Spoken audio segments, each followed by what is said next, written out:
Ooh.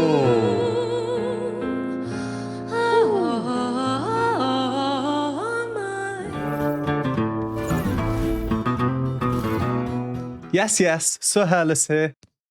This will be our 4th time hearing Sohyang. I think she's an amazing singer for many reasons, and I'm always amazed by her precision, especially when it comes to tuning. If you want to see my previous 3 times hearing her, my Sohyang playlist will be linked in the description. In those previous 3 videos that we've done, her arrangements have been pretty crazy, unexpected in so many different ways, and she often ends up singing really powerfully. High up, belting, that kind of thing. Comments have told me that the one we'll be doing today, Misty, is not like that. The arrangement is apparently close to the original, stays in the same style, overall much more relaxed, so I'm really looking forward to it. To be honest, I only knew the Leslie Gore version of Misty. Look at me.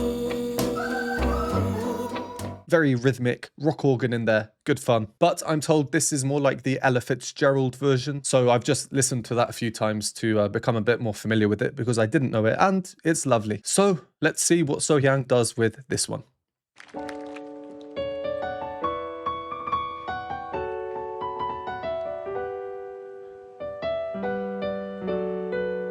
Yeah, the intro, very similar to Ella Fitzgerald's. Look at me. I'm as helpless as a kitten up a tree, and I feel like I'm clinging to a cloud. I can't understand. I get misty just holding your hand. Giving me goosebumps, so nice.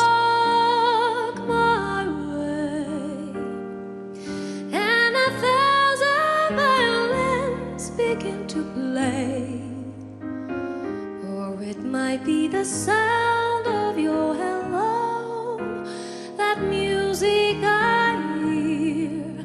I get misty the moment you're near.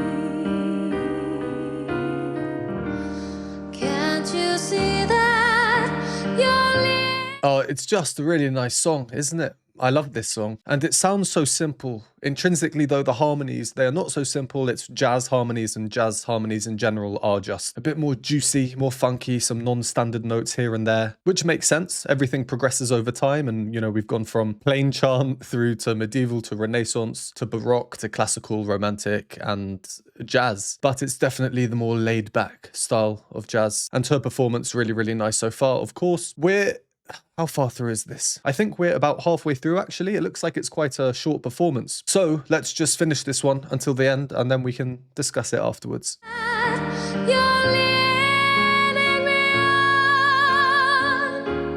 and that's just what I want you to do.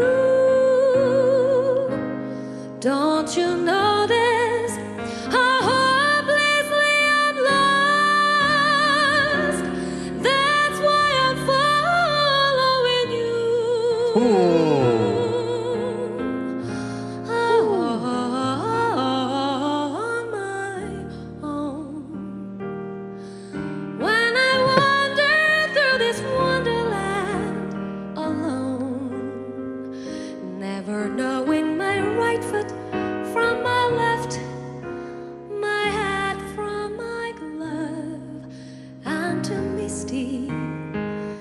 Too much in love. The scrunch chords there, oh. Too misty and too She's crying. much in love.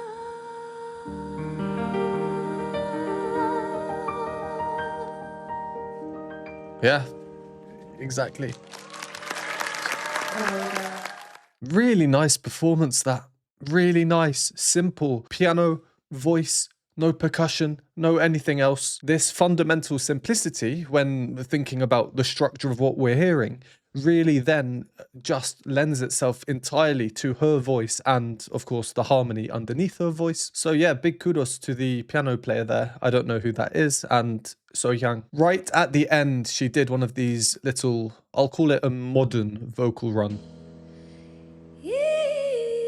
And I'm quite happy actually that she didn't do that in the rest of the song. I feel this song, or this performance anyway, this arrangement, which is very similar to Ella Fitzgerald's version, they have stayed true to that style, unlike in the other Sohyang performances I've seen where her arrangements do go a bit weird and wonderful and wacky and crazy and just very, very unexpected. There's a lot of respect, I think, when you do a cover and you stay in a similar style to the original. Yeah, I thought that was really nice. So did everyone else in the video as well. So let's go back through it and I'll just pick out some of the things that I found a bit more interesting. Straight away from the very beginning. Quickly, as I said in the introduction, I said I'm familiar with the Leslie Gore version, which starts like this.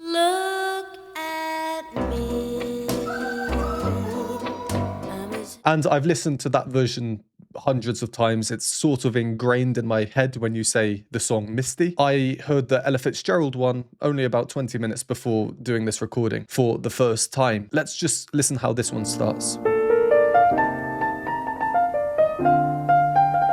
Some very nice trills and turns there.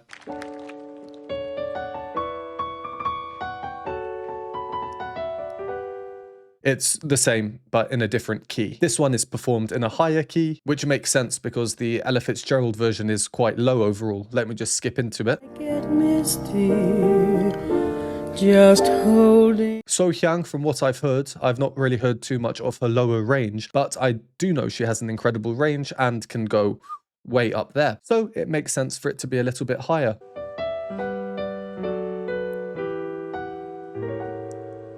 Lovely piano part, the bass line descending. Dum, dum, dum, dum. Then we know it's going to then jump up to there. And that note, that's our root note. So the bass line will then go to here, D, and we know therefore we're in D major.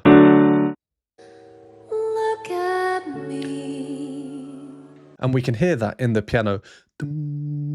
But it sounds a little bit strange. Why is that? Sohyang's melody, the first two notes, these two notes, are in the D chord. But the third note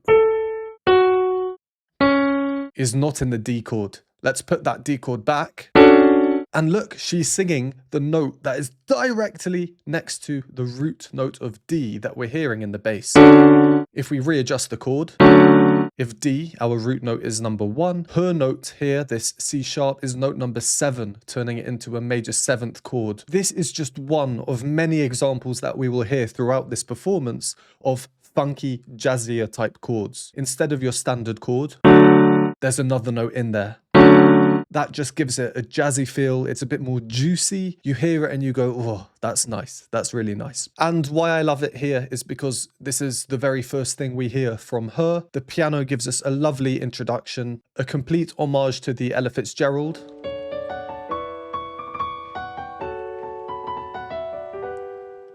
But then slightly adjusting with that descending bass line.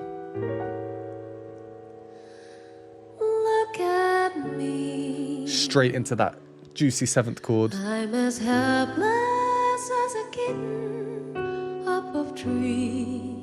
The piano part, extremely chordal. It's basically just the bass line, a couple of notes, and her singing. Very reduced. So our focus is on Sohyang, really, isn't it? And I like this song because it's so calm. She's not doing anything crazy with it. Her range is staying in a fairly limited range. There's no need to do anything crazy with it. Also, I'm sorry, I just need to say this. Look how nice this song is. The lyrics, the music itself. When you compare it to some music that you hear today, whoa, sometimes I think, what happened?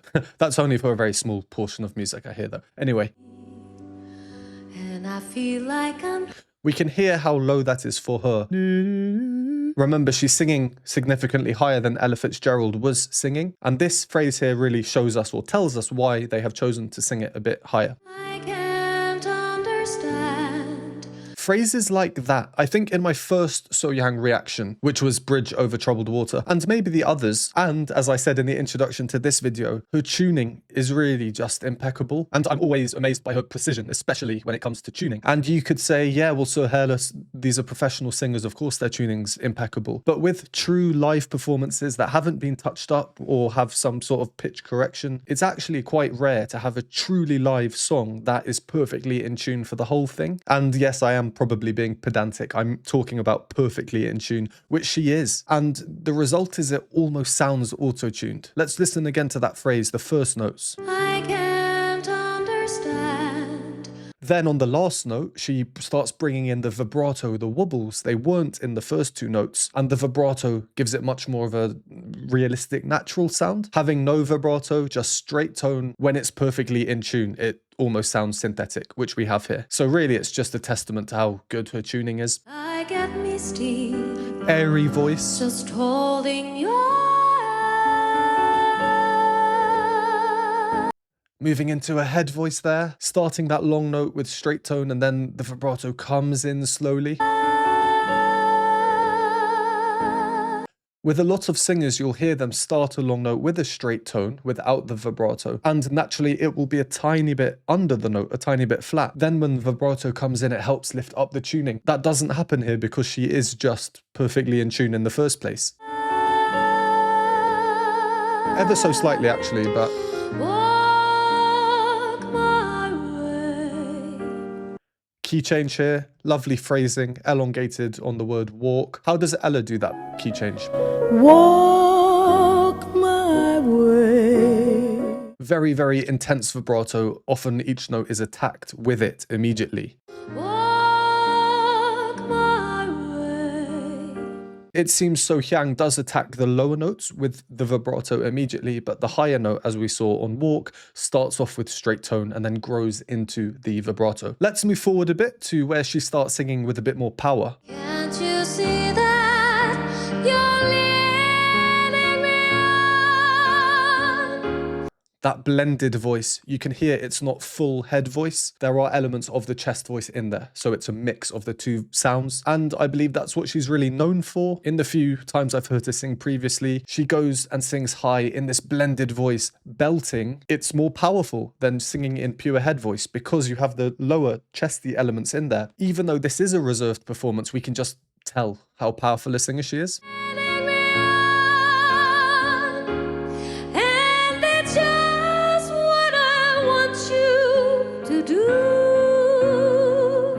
Yeah, it's interesting, isn't it? It's a delicate sound, but with so much power behind it. Now, compared to the start of this performance, the relationship between the piano and her become a bit more, how shall I call it, risky? The harmonies become a bit more intense, a bit more, or in other words, there are just more clashes or dissonances in there.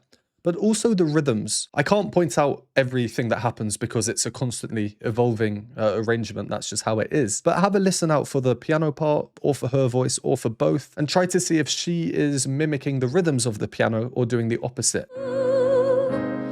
Don't you notice how So the piano there, cha-cha-cha-chum, cha-cha-chum, but Sohyang is a bit less rigid. notice how hopelessly I'm lost? That's why I'm following you. And that bit there, I think when I was doing the reaction, I went, oh, because... Following you.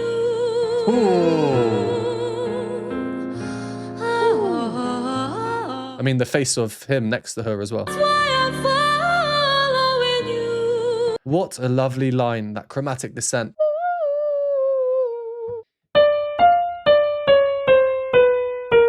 Getting those 5 chromatic notes in there.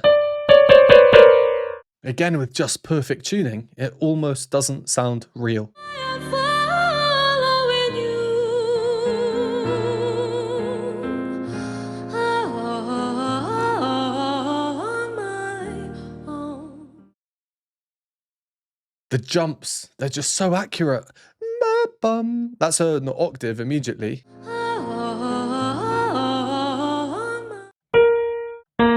And then, so she goes from an octave to a 7th but then rising chromatically, which is just the opposite actually to what we heard up here. But she's going.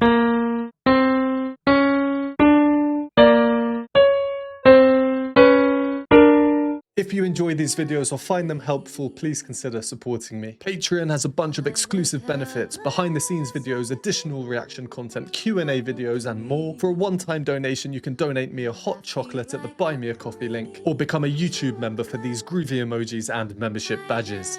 And a huge thank you to these lovely people on the screen now. Then as we progress towards the end, we get this phrase on Too Much in Love, which is very similar to Ella Fitzgerald. Let's just listen to that first.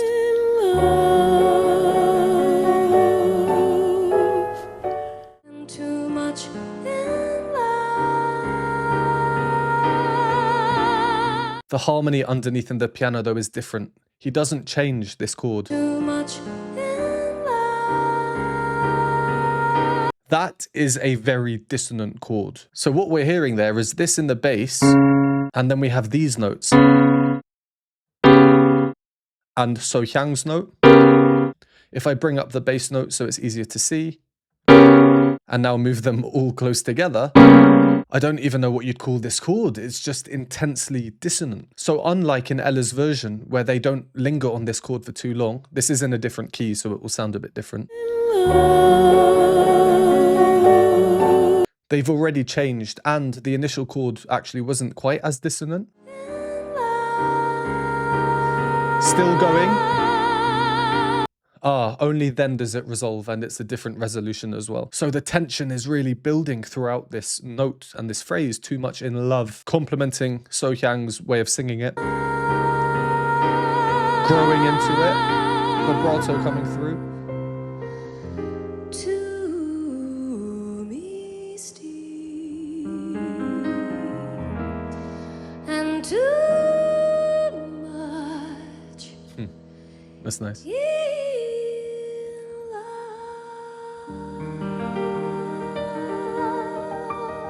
Lovely, airy voice to send us out with. Yeah, really nice performance, that one. Let me know your thoughts, which version of Misty you prefer, Sohyang, Ella Fitzgerald, Leslie Gore, or any others that I might not be familiar with. And as always, thank you very much for watching. Would appreciate a like, subscribe if you haven't, and I will see you next time.